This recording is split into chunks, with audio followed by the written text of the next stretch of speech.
नमस्कार दोस्तों, स्वागत है आपका अपने YouTube चैनल में।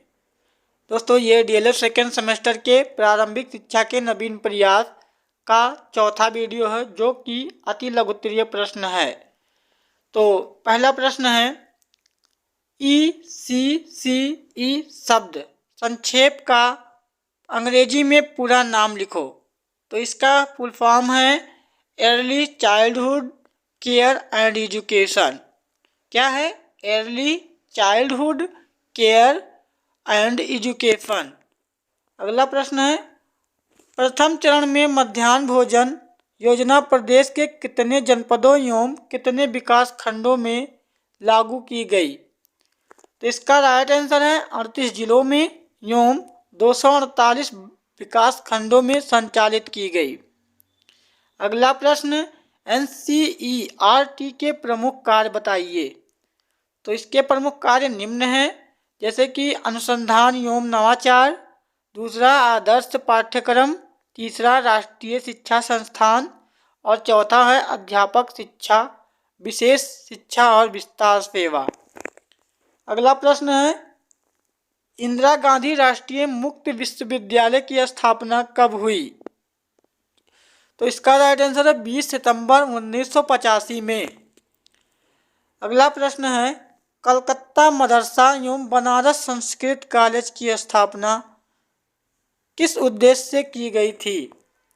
तो कलकत्ता मदरसे की स्थापना का मुख्य उद्देश्य इस्लाम धर्म तथा मुस्लिम कानूनों की शिक्षा देकर अंग्रेज न्यायाधीशों के लिए मुस्लिम सलाहकार तैयार करना था। और बनारस संस्कृति विद्यालय की स्थापना का मुख्य उद्देश्य मनुस्मृति पर आधारित हिंदू कानूनों की शिक्षा देकर अंग्रेज न्यायाधीशों के हिंदू सलाहकार तैयार करना था। अगला प्रश्न है, मैकाले की शिक्षा नीति दोषपूर्ण होने के बावजूद इसका तत्कालीन भारतीय शिक्षा प्रणाली पर क्या दूरगामी प्रभाव पड़ा? तो इसका राइट आंसर है, भारतीय शिक्षा के इतिहास में मैकाले का क्या योगदान रहा, इस विषय में विद्वानों का मतभेद है। कुछ विद्वान मैकाले को भारतीय शिक्षा के इतिहास में मार्गदर्शक प्रदर्शन मानकर चलते हैं। दादा भाई नौरोजी ने मैकाले की प्रशंसा करते हुए कहा था कि मैकाले भारत की उन्नति करना चाहता था। इसके इरादे नेक थे। उसने हमारी संस्कृति पर जो आरोप लगाए उनको हमें उदारतापूर्वक भूल जाना चाहिए। उसकी अज्ञानता के लिए हमें क्षमा करना चाहिए। मैकाले के विषय में निम्नलिखित बातें ध्यान देने योग्य हैं, जैसे कि हैं, मैकाले को भारतीय शिक्षा का अग्रदूत माना जाता है। वह पहला अंग्रेज विद्वान था जिसके विचारों से प्रभावित होकर एक ऐसी सरकारी नीति निर्धारित हुई जिससे प्राच्य पाश्चात्य विवाद समाप्त हो गया और आधुनिक अंग्रेजी शिक्षा की नींव पड़ी। मैकाले के विवरण पत्र से भारत के लिए प्राच्य पाश्चात्य ज्ञान विज्ञान का द्वार खुल गया, क्योंकि अंग्रेजी भाषा को माध्यम के रूप में स्वीकृत किए जाने पर पाश्चात्य वैज्ञानिक ज्ञान भारतीय के लिए सुलभ हो गया। अगला है, अंग्रेजी शिक्षा ने भारतीय जनता में समता या समानता, स्वतंत्रता और बंधुत्व की भावनाएं उत्पन्न करके उनमें राजनीतिक जागृति उत्पन्न कर दी। मैकाले के विवरण पत्र में कुछ खामियां थीं, जैसे कि उसकी सिफारिशों को मान लेने पर भारतीय जनता पर कुछ दुष्प्रभाव भी पड़े।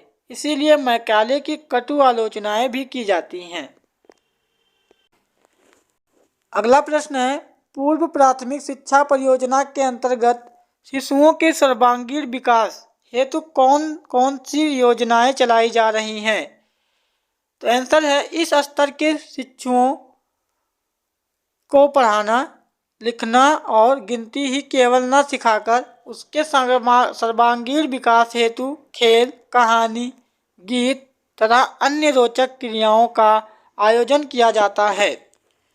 अगला प्रश्न है, सर्व शिक्षा अभियान के सफल क्रियान्वयन हेतु सरकार द्वारा कौन कौन सी योजनाएं चलाई जा रही हैं? तो आंसर है, सर्व शिक्षा अभियान संचालित किए जाने वाले निम्न उद्देश्य हैं, जैसे कि सन 2003 तक प्राथमिक विद्यालयों, शिक्षा गारंटी केंद्रों, वैकल्पिक और विद्यालय शिविरों में सभी बच्चों को प्रवेश कराना। दूसरा है सन 2007 तक सभी बच्चे कक्षा 5 तक की प्राथमिक शिक्षा पूरी कर लें। तीसरा है 2010 तक सभी बच्चे अपने कक्षा 8 तक की शिक्षा पूर्ण कर लें। चौथा है जीवन के लिए शिक्षा पर बल देने हेतु संतोषप्रद गुणात्मक प्रारंभिक शिक्षा पर ध्यान केंद्रित करना। पांचवा है 2010 तक विद्यालयों में शिक्षार्थियों की सार्वभौमिक नियमित उपस्थिति सुनिश्चित करना। अगला प्रश्न है कस्तूरबा गांधी आवासीय बालिका विद्यालयों की मॉनिटरिंग का क्या प्रावधान है? तो इसका राइट आंसर है विद्यालय की नियमित मॉनिटरिंग जनपद स्तर पर, जैसे कि डायट प्राचार्य की अध्यक्षता में गठित जिला शिक्षा समिति द्वारा की जाती है। अगला प्रश्न है भारत में निःशुल्क तथा अनिवार्य शिक्षा की उन्नति के मार्ग में मुख्य कठिनाइयाँ क्या हैं? तो इसका आंसर है निःशुल्क तथा अनिवार्य शिक्षा में अग्रलिखित कठिनाइयाँ हैं, जैसे कि शासन की कमजोरी नीति तथा दूसरा है राजनीतिक कठिनाइयाँ, तीसरा है प्राइमरी स्कूलों के प्रबंधन तंत्र में एक रूपीय नीति का अभाव, चौथा है ग्रामीण व शहरी क्षेत्रों में विकास की भिन्नता, पांचवा शिक्षकों का अभाव, छठवां है अपव्यय व अवरोधन, सातवां आंकड़ों में विभिन्नता और आठवां भौगोलिक कठिनाइयाँ, नौवां शिक्षण का निम्न स्तर, दसवां है दोषपूर्ण कार्यक्रम। अगला प्रश्न है जिला प्राथमिक शिक्षा कार्यक्रम की रणनीतियों के विषय में संक्षेप में लिखिए। तो इस कार्यक्रम की रणनीतियाँ इस प्रकार से हैं, जैसे कि बालिका शिक्षा को विशेष महत्व, दूसरा विद्यालय की प्रभावकारिता बढ़ाने पर बल, वैकल्पिक शिक्षा का सुदृढ़ीकरण और चौथा है सामुदायिक सहयोग तथा समानता पर बल, पांचवा है अध्यापक दक्षता में वृद्धि। अगला प्रश्न है संपूर्ण साक्षरता अभियान की किन्हीं 3 विशेषताओं का उल्लेख कीजिए। पहला है इस अभियान की सफलता पूर्णतः जनता की अभिप्रेरणा एवं सामुदायिक सहयोग पर आधारित। अगला प्रश्न है नेक्स्ट पॉइंट है संपूर्ण साक्षरता अभियान लक्ष्योन्मुखी है, केवल नामांकन वृद्धि करना इसका उद्देश्य नहीं है। अगला है अन्य परियोजनाओं विशिष्ट क्षेत्रों में समयबद्ध एवं शैक्षिक संस्थाओं व्यक्तियों के आपसी सहयोग में परिमाणुमुखी है। अगला है संपूर्ण साक्षरता अभियान को संचालित करने के लिए जिला स्तर पर पंजीकृत समितियों को अनुमति प्रदान की जाती है। पांचवा पॉइंट है इस कार्यक्रम में बाह्य लक्ष्यों को सम्मिलित नहीं किया जाता है, अपितु लक्ष्यों को सम्मिलित नहीं किया जाता है, अपितु लक्ष्य की पूर्ति पर सर्वे कराकर संपन्न की जाती है। अगला प्रश्न है न्यूनतम अधिगम स्तर से आप क्या समझते हैं?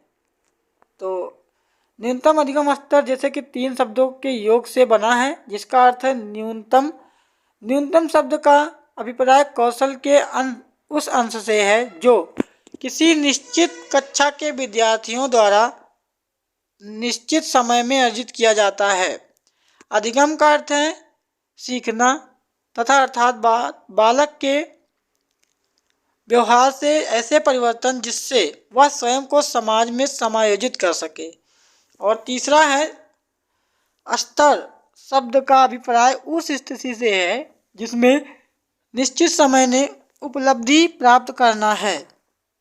जैसे फिर न्यूनतम अधिगम स्तर की परिभाषा कुछ इस प्रकार से है न्यूनतम अधिगम स्तर एक ऐसी प्रक्रिया है जिसके यह निर्धारित किया जाता है कि बच्चे को आमुख या किसी निश्चित स्तर पर कम से कम कितना सीखना चाहिए।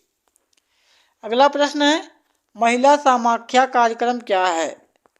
तो राष्ट्रीय शिक्षा नीति के अनुरूप महिला समाख्या योजना ग्रामीण क्षेत्रों में खासकर सामाजिक आर्थिक रूप से पिछड़े समूहों की महिलाओं की शिक्षा तथा उनके सशक्तिकरण के लिए 1989 में शुरू की गई थी। महिला समाख्या कार्यक्रम का उद्देश्य समानता हासिल करने के लिए महिलाओं की शिक्षा हेतु एक ऐसी माहौल सृजन करना जिसमें महिलाएं ज्ञान एवं सूचना प्राप्त करने कर अपने समाज के विकास में सकारात्मक भूमिका अदा करने के लिए सशक्त बन सकें। इस समय यह कार्यक्रम 10 राज्यों यानी कि उत्तर प्रदेश, आंध्र प्रदेश, बिहार, असम, छत्तीसगढ़, झारखंड, कर्नाटक, केरल, गुजरात तथा उत्तराखंड के 126 जिलों में क्रियान्वित किया जा रहा है। अगला प्रश्न है, शिक्षा में अपव्यय एवं अवरोधन से क्या समझते हैं? तो अपव्यय से हमारा तात्पर्य प्राथमिक शिक्षा पूरी किए बिना ही प्राथमिक शिक्षा के किसी स्तर से विद्यालय छोड़ देना। इस प्रकार अपव्यय उम्र, श्रम, शक्ति, प्रयास तथा अभिभावकों के धन की क्षति होती है जो बालक के प्राथमिक शिक्षा के पूर्ण न करने के कारण होती है। अवरोधन से तात्पर्य है बच्चों का एक कक्षा में 1 वर्ष से अधिक समय के लिए रुकना। भारत में एक बड़ी मात्रा में छोटे छोटे अबोध बालक एक ही कक्षा में 1 से अधिक वर्ष के लिए रुक जाते हैं। अगला प्रश्न है, हंसा मेहता समिति 1962 के प्रमुख सुझाव क्या हैं? तो इसका सुझाव था कि लड़के लड़कियों की शिक्षा समान होनी चाहिए, अर्थात लिंग के आधार पर किसी प्रकार का भेदभाव नहीं करना चाहिए। अगला प्रश्न है, डिस्ट्रिक्ट प्राइमरी एजुकेशन प्रोग्राम के 2 कार्य बताइए। इसके प्रमुख कार्य निम्न हैं, जैसे कि भौतिक एवं अकादमिक क्षेत्रों में क्षमता संवर्धन करना। तीसरा है प्राथमिक शिक्षा का विस्तार करना। तीसरा है विद्यालयों में बच्चों का ठहराव बढ़ाना तथा उनके ह्रास अवरोधन लाना। परियोजना के उद्देश्य, जैसे कि 6 से 11 वर्ष के सभी बच्चों को 100% विद्यालय सुविधा पर उपलब्ध कराना। दूसरा है सामान्य वर्ग की तुलना में बालिकाओं तथा अपवंचित वर्ग के बच्चों का विद्यालय में नामांकन, धारण तथा संप्राप्ति को 5% तक कम करना। तीसरा है बेसलाइन सर्वे को आधार मानते हुए गणित तथा भाषा की संप्राप्ति स्तर में 25% तक तथा अन्य विषयों में 40% तक वृद्धि करना।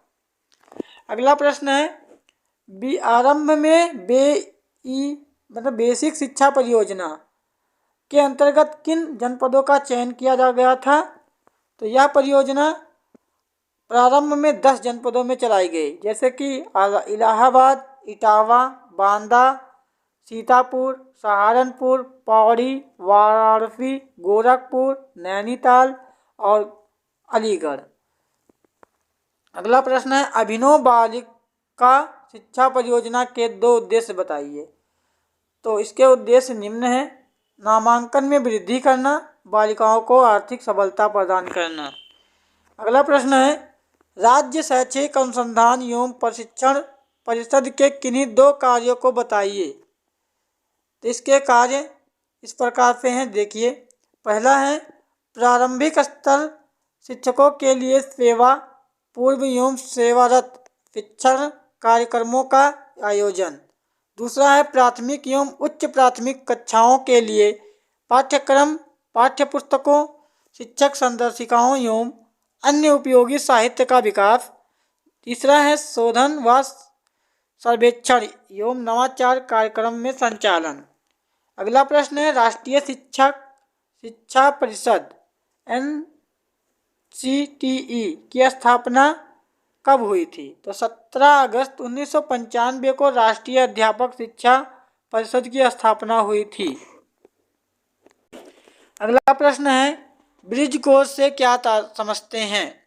तो ब्रिज कोर्स से आशय है, ब्रिज कोर्स से तात्पर्य ऐसा है कोर्स जो शिक्षा से वंचित या ड्रॉप आउट बच्चों को, ऐसे बालकों जो किसी वजह से शिक्षा से जुड़े नहीं या जुड़ नहीं पाए हैं, उन्हें शिक्षा से जोड़ने के लिए ब्रिज कोर्स कराया जा रहा है। स्कूल रेडीनेस कार्यक्रम की विशेषता बता दीजिए। तो स्कूल रेडीनेस कार्यक्रम की विशेषताएं निम्न हैं, जैसे कि यह कार्यक्रम उन लोगों के लिए बनाया गया है जो कक्षा 1 में सीधे प्रवेश करते हैं। कक्षा 1 से के पहले पूर्व प्राथमिक शिक्षा का उन्हें किसी प्रकार का अनुभव प्राप्त नहीं होता है।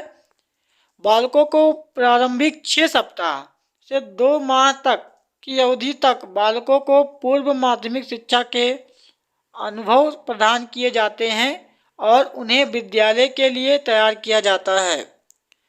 अगला प्रश्न है, मैकाले के निस्यंदन सिद्धांत से आप क्या समझते हैं? तो निस्यंदन सिद्धांत, इस सिद्धांत के अनुसार शिक्षा की व्यवस्था केवल उच्च वर्ग के व्यक्तियों के लिए की जाए, जहां से वह स्वतः ही धीरे धीरे छन कर निम्न वर्ग तक पहुंच जाएगी। छनाई से तात्पर्य किसी द्रव का छनन या छन कर नीचे जाना से है। शिक्षा के क्षेत्र में निस्यंदन या छनाई से तात्पर्य समाज के उच्च वर्ग की शिक्षा, दी गई शिक्षा का कालांतर में निम्न वर्ग तक पहुंचने से है। अगला प्रश्न है, प्राथमिक शिक्षा के संबंध में वुड डिस्पैच की प्रमुख संस्तुतियां क्या है? तो उत्तर है प्रमुख संतुष्टियां। पहला, इस घोषणा पत्र द्वारा प्रथम बार यह अनुभव किया गया कि भारतीयों की शिक्षा का दायित्व सरकार पे है। दूसरा, शिक्षा में छनाई के सिद्धांत को अस्वीकार कर दिया गया है और जन शिक्षा के प्रचार पर बल दिया गया है। तीसरा है, शिक्षा प्राप्ति के लिए निर्धन छात्रों को छात्रवृत्ति देने की सिफारिश की गई है। अगला प्रश्न है, जिला शिक्षा एवं प्रशिक्षण संस्थान की स्थापना किस आयोग की स्थिति पर हुई है? तो डायट की स्थापना राष्ट्रीय शिक्षा नीति 1986 के द्वारा निर्धारित रणनीति के अंतर्गत अक्टूबर 1987 में प्रत्येक जिले स्तर पर जिला शिक्षा एवं प्रशिक्षण संस्थानों की स्थापना का कार्य प्रारंभ हुआ। अगला क्वेश्चन है, संविधान के अनुच्छेद 21 का के भाग 3 के अंतर्गत मूल अधिकार में क्या निहित है? तो अनुच्छेद 21 का के भाग 3 के अंतर्गत मूल अधिकार में निम्न बात निहित है, जैसे कि राज्य को 6 वर्ष से 14 वर्ष तक के सभी बच्चों को निःशुल्क तथा अनिवार्य शिक्षा उपलब्ध करानी होगी। अगला प्रश्न है, बाल शिक्षा अधिकार नियम के अंतर्गत क्या निजी ट्यूशन की छूट प्राप्त है? तो इसका आंसर है नहीं। दोस्तों, वीडियो को पूरा देखने के लिए आपका बहुत बहुत धन्यवाद और वीडियो को लाइक कर दीजिए और इस वीडियो को ज़्यादा से ज़्यादा शेयर करें।